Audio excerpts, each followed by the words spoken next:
Tales of ghost ships, ghastly and cursed, have intrigued and haunted us for centuries.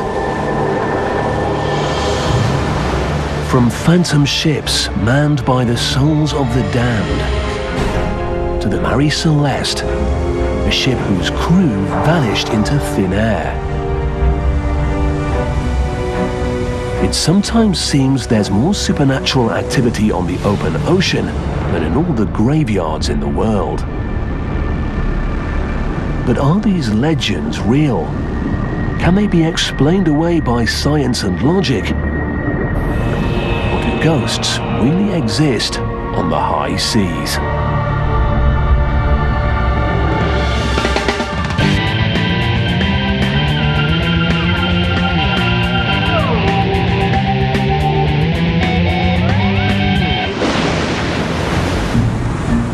The history of the high seas is full of ghost stories. Legends of phantom ships manned by the souls of those long departed. And tales of empty ships, floating on the waves in perfect shape, but where all those on board have mysteriously disappeared.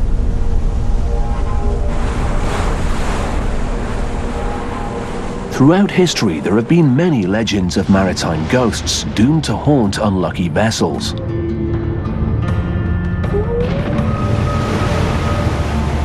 Thousands upon thousands of vessels, all swarming with ghosts. Shipwrecks. There are an estimated 3 million of them littering the floor of the world's oceans. Their crewmen have been forever silenced. Or have they? The RMS Rhone, one of the most famous shipwrecks in the Caribbean, is said to echo with the screams of the souls who went down with her. The Rhone was the pride of Britain's Royal Mail Fleet. She was a prototype steel steamship, a sturdy vessel, commissioned to carry mail and passengers between England and the Caribbean. On the 29th of October 1867, she was following her usual route through the Virgin Islands. At 11 o'clock in the morning, the barometer suddenly dropped. It was October, it was late in the season, and they did not expect what was about to happen, which was, in fact, one of the worst storms to hit this area in centuries. According to the story, as the winds picked up, all the other ships in the area fled. But Captain Woolley was sure that his sturdy steamship would be able to weather the storm, so the Rhone forged ahead.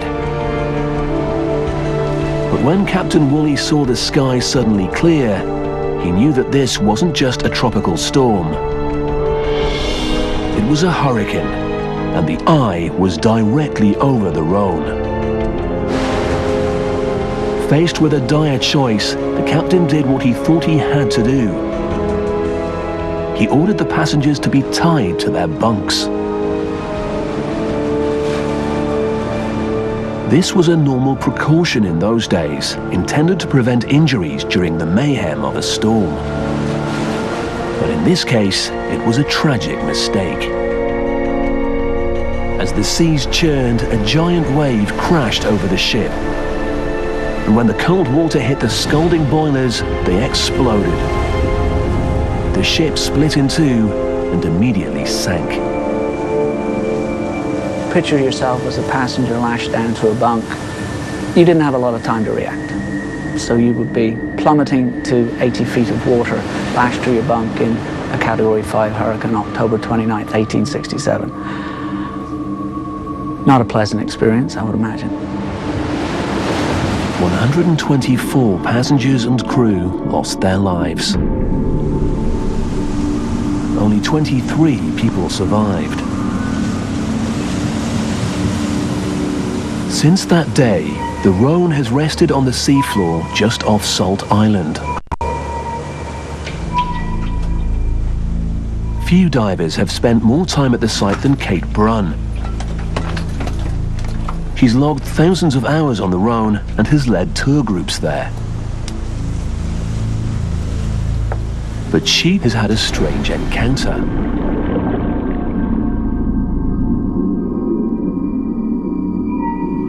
Started off as a normal dive. There's three guests and myself. We go down, and as we're coming up on towards the mast area, I felt really strange. And as we were going into the hatchway, I felt all the hairs stand up on the back of my neck. I heard this groaning, very, very weird, strange sound. My guests heard it as well, and we all looked at each other, and I said, "Did you hear that?" Right, yeah. The noise lasted for several seconds, then faded away. There's just the feeling of that there's something there that doesn't want you to be there. It was indescribable. There was some kind of presence or something that, you know, we just shouldn't have been there that day.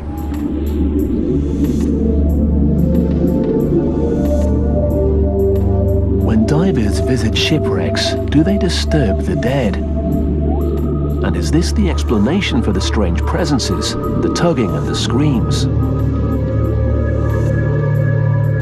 But was the sound made by a ghost?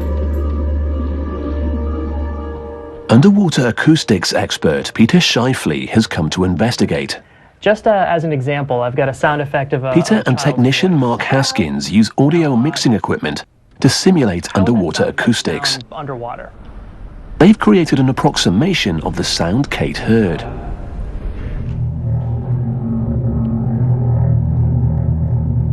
Human beings are not good at interpreting sounds underwater for two reasons. Primarily, the human ear is not made to hear in an aquatic environment. And the other reason is because of the ambient noise of the ocean.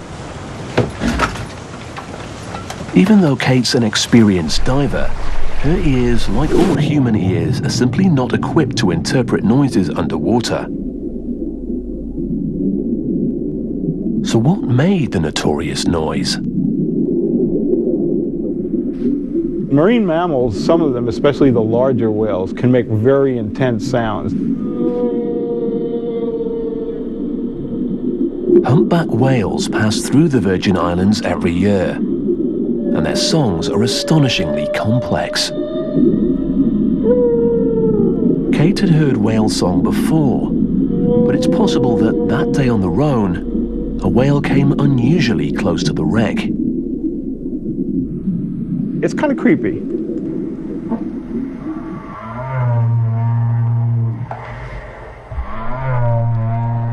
If you are in the water as a diver and if, say, you're inside of a wreck like the Rhone, humpback whale comes along, produces that sound that can be tremendously loud. If you're in a place where you can't see the animal, if you're inside of something and it's tunnel-like, and now all of a sudden you have something that is potentially unexplainable. But whale song isn't the only possible explanation. The Virgin Islands are right on an active tectonic fault line, which causes an average of 400 tremors a year. Perhaps while Kate was diving, there was a small sea quake that made the wreck shift and groan. So that's what we have here is a little bit of nature, a little bit of psychology, and a whole lot of the auditory system acting as a human auditory system will act in water, galactically bad. And so what we get is something that will really creep you out. It's going to be the same kind of stuff that horror movies are made of. In Peter's opinion, the ghost of the Rhone probably has fins, barnacles, and a pulse. But these spooky noises and strange phenomena are oddly consistent with maritime legends and superstitions. Are there in fact deeper mysteries here that science can't explain? Since man first dared to sail, tales of ghostly visions, phantom ships and monsters from the deep have echoed across the seas. a sailing ship is all but helpless against the mighty ocean. Danger and the possibility of tragedy lurk behind every wave. Before the age of weather satellites and GPS, sailors drew from myths and legends to explain the unexplainable. Homer's Odyssey told of Charybdis, a monstrous toothy whirlpool that swallowed ships whole. And Scylla, a grotesque creature that dragged sailors to their deaths. Early maps bore the warning, "Here be dragons" over unknown waters. And legends of such sea monsters persisted into the 19th century. The ocean is the most mysterious place we know. We know more about space than we know about the ocean floor. Sailors would be on these ships literally scared to death most of the time because a lot of them couldn't swim. And they saw all sorts of things pop up from beneath the surface, whether they were manatee that they mistook for mermaids or squid that they thought were sea monsters. So there's no telling what they saw, but it made a great impact on them, and it scared them. To steel themselves against the perils of the sea, sailors relied on timeless superstitions.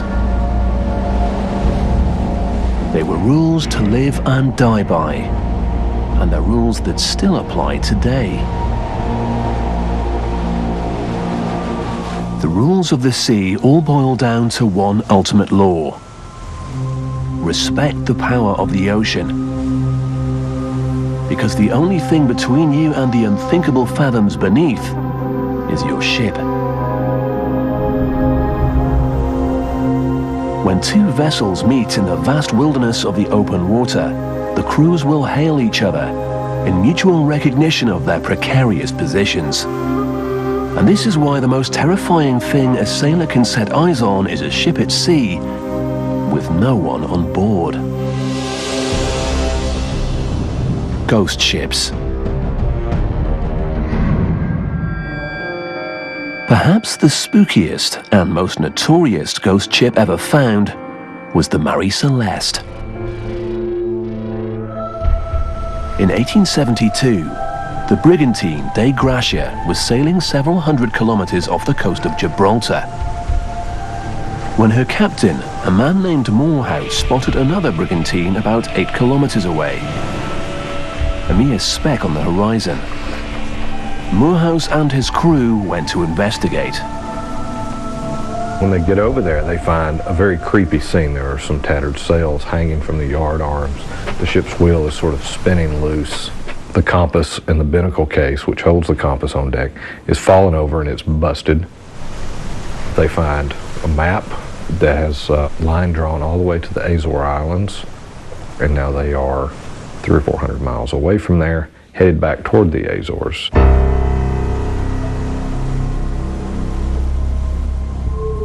The crew had vanished. The ship's cargo, several hundred barrels of alcohol, appeared to be intact. The crew's foul weather gear and personal items had all been left behind. And according to the story as it would be told and retold through the years, a meal was laid out in the galley, including freshly made tea. I think these are all things that say they meant to come back. They didn't think they were going to be gone long. There were no precautions taken. The wheel was not tied off. If you were going to abandon a ship, if you were going to get off of a ship, you would tie down the wheel. The De Gracia crew brought the Marie Celeste to the nearest port, Gibraltar, where word of the ghost ship spread like wildfire. What had happened to the crew? The captain, Benjamin Briggs, his wife, their young daughter, and all 7 sailors were never seen again. When you have a ship that comes floating up on the sea and you have no idea where the people have gone, anything you can think of is a possibility. Captain Morehouse claimed that he should receive a reward for bringing in the brigantine and her cargo. And this made the authorities suspicious. They began to wonder if Morehouse had really simply stumbled upon the abandoned ship. The problem was they ran into the Attorney General in Gibraltar, whose name was Frederick Solly Flood. He immediately thought something was wrong. He thought this ship was in too good a shape, and these guys brought this in. It was just too easy. That the crew of the Mary Celeste and the De Gracia were in cahoots, and that they had done this so they could claim salvage against the owner, and then they would split the money. Attorney General Solly Flood called a hearing, but investigators found no evidence of insurance fraud. The press ran updates on the hearing every day, revealing increasingly salacious details. There was the bloody sword investigators said they'd found in the captain's cabin, and blood on the ship's railings. The Attorney General suspected foul play, and speculation ran wild as to who was responsible. Had the crew mutinied and then fled? And if so, why was there no other evidence of violence?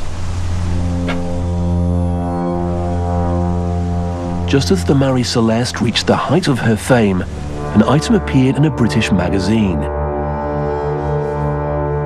J. Habakkuk Jeffson's statement. It was part confession and part horror story. Jeffson claimed to have been a passenger aboard the Mary Celeste, and he wrote that the ship had been cursed from the beginning, that a sinister passenger had been threatening the crew and the brig's family,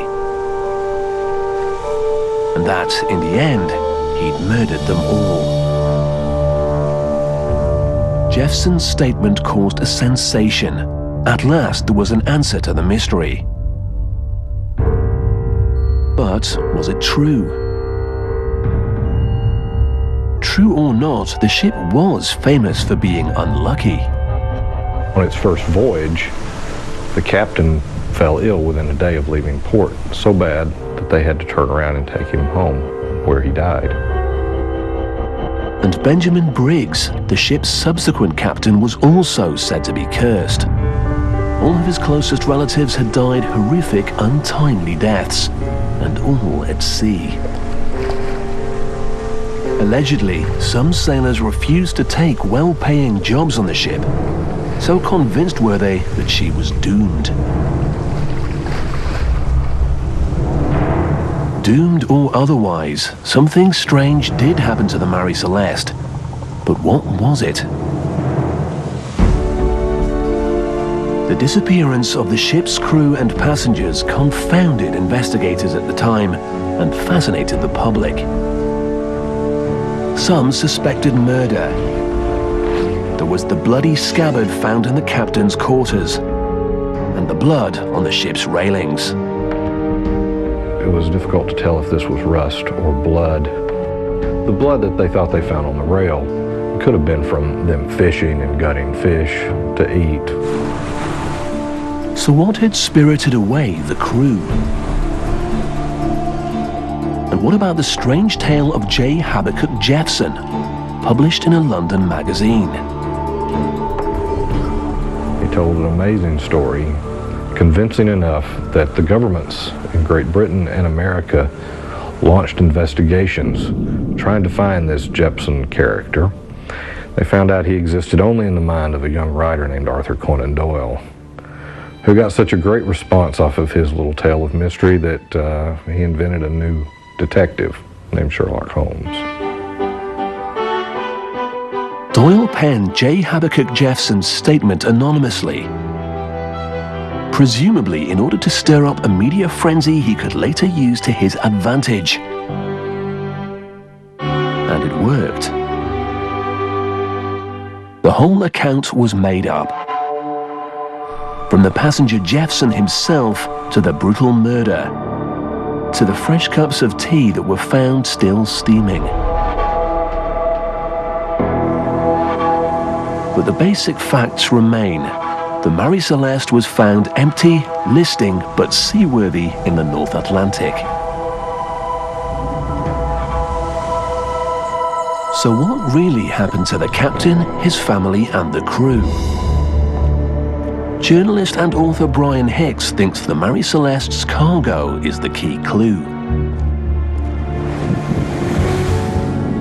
One of the most interesting facts to come out of the surveyor's report in Gibraltar was that 4 or 5 barrels of the alcohol had leaked into the hold of the ship. For years it has been accepted fact that the alcohol was just for liquor. In fact, the Marie Celeste loaded most of its cargo at Hunter's Point, and that was an industrial park. That was not a place where they were making booze. This was a place where they were making really nasty stuff like formaldehyde and ethanol and things of that nature. The theory holds that when the Marie Celeste neared the Azores, a terrible storm hit, forcing the crew to stay below deck. In the chaos of the storm, a few barrels of chemicals cracked open. Toxic fumes seeped through the ship.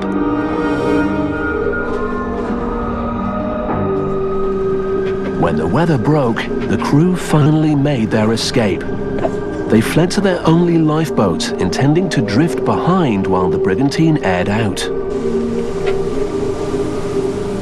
But because they didn't furl those topsails, when the wind does pick back up, Marie Celeste begins to sail, and it picks up speed, and there's no way for them to catch up to it.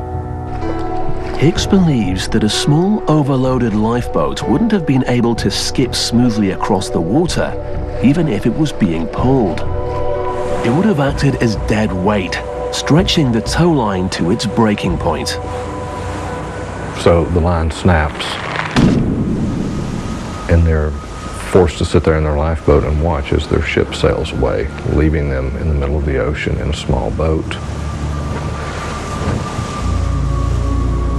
By the time the derelict ship was found, the noxious fumes had long evaporated, and the crew was hundreds, perhaps even thousands of kilometers away. Helpless, and presumed dead of starvation and exposure.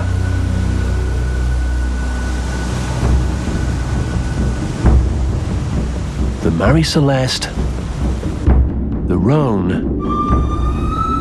Caught in their wakes are intriguing stories of adventure, peril, and mystery. But a closer look reveals that the salty tales spun around these vessels were as insubstantial as sea mist. Although perhaps just as captivating.